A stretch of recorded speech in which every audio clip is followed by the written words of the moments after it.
Thanks for joining me in conversations with leaders who are using feelings as a leadership tool for both inspiration and motivation. Today I'm speaking with Marianna Grossman, founder of Minerva Ventures.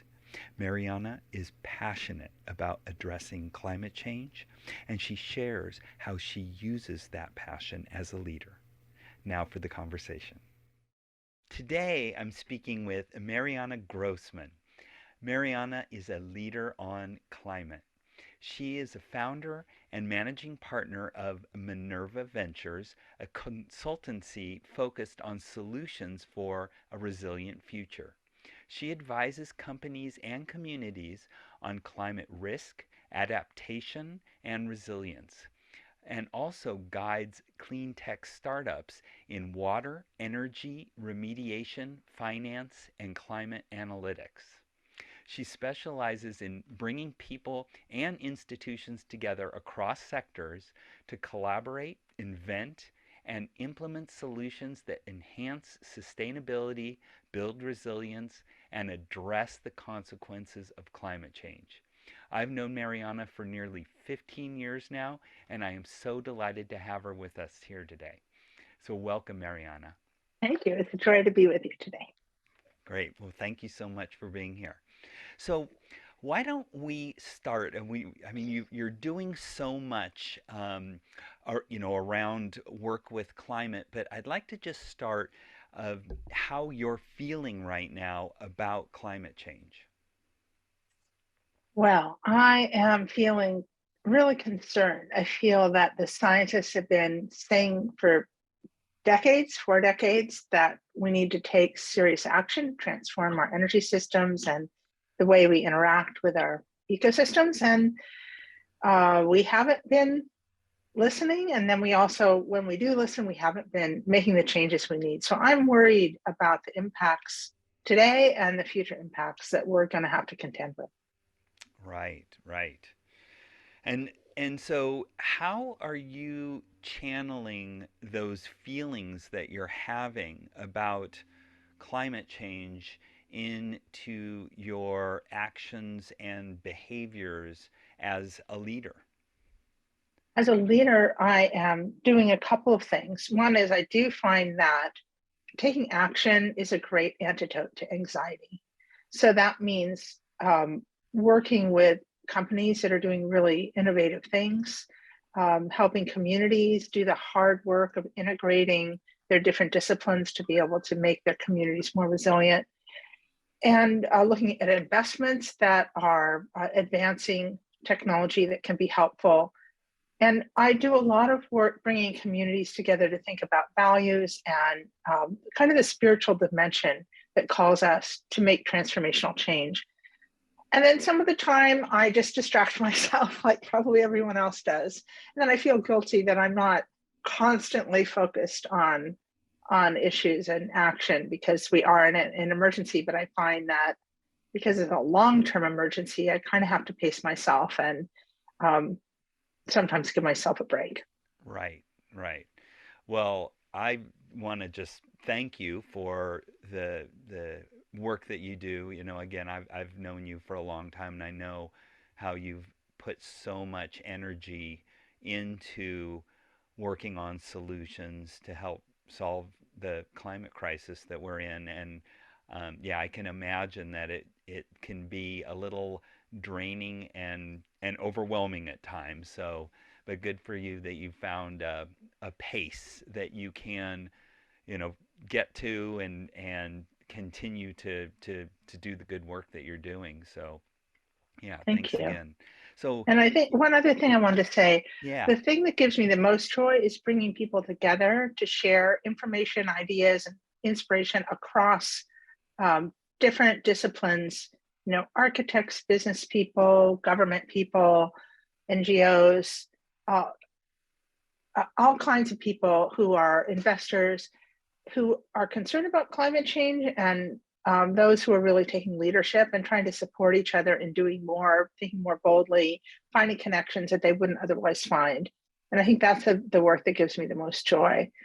And that for is many great. years, I've been trying to figure out how to get leaders to wake up to climate change and then to move toward action.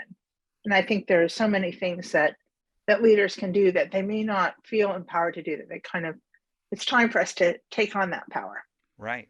And the work that you're doing, just building those communities, is very empowering, right? Like everybody feels the energy and wants to just do that much more. So that makes total sense. That's a great strategy. Thank you. So then, so what advice would you give to leaders who are having strong feelings about climate and climate change? I think that the first thing is to be in touch with those feelings, to think about our children, our grandchildren, our future grandchildren, generations beyond that, bees, and all the other creatures that we share the earth with, and realize that life is imperiled. It really is. And how do we think about all the levers of power we have? We have a lot more. Every single one of us has more power than we think. If we're the leader of a corporation, we have our treasury funds that we can invest differently. We have our products and our supply chains and our customers and our stockholders and employees to work with. And we also have our groups like the US Chamber of Commerce and other associations, our alumni associations, our faith communities, our neighborhoods, our families, our friends. We have so many overlapping and interconnected networks. And if we stand up in each of those and say, I care about climate change and I'm committed to figuring out how to use all the levers of power that I possess to make a difference, I think we'll start to really see massive change. And to empower us to think about everything, our food, our money, our clothes, our transportation, but also our relationships with political leaders, or even running for political office, so that the policies that are put in place help move us toward change. For example, we really need a price on carbon. And politicians have been knowing about it for years and afraid to take action because it's going to upset the people who profit off of cheap carbon. And in fact, the external price of harm that these products do isn't calculated into the price. And so the price needs to change. And then if you have a dividend, you give back money, you can make it be a progressive tax or a non-regressive tax, so that people who use less carbon get the same dividend as people who use more, and it evens it out. So you don't have to worry about the price of gas going up, because people will be getting money back Right. to be able to meet their needs. Right. Yeah. Well, clearly there's so much that we can do, but what I heard you say first and foremost is, just make sure that whatever circle that you're in, let those folks know how important climate is to you, and how just standing up and saying that, you're going to bring more awareness and bring more people into working with you to solve some of these really critical issues that you're identifying here. So And I think there are a couple of key points. One is, I might not be a scientific expert on this topic, but I can do research, I can understand it, I can partner with people who are experts, right. And I can't let that stop me from taking action. I don't want, and the other thing is, it feels transgressive. Like, do I put a sign on my lawn that says climate action now? Are my neighbors going to be uncomfortable with that? Or do I stand up in a board meeting and say, we are in an emergency, we must transform the way we run our business? That's a very frightening thing to say in a group of peers where everybody's trying to show competence.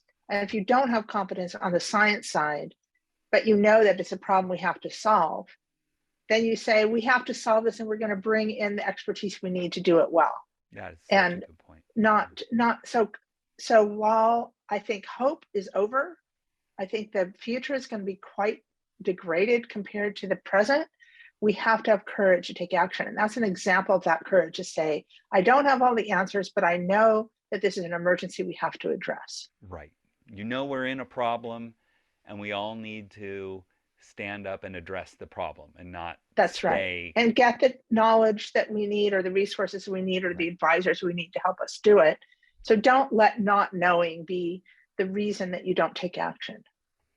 Well, that is a perfect way to end this.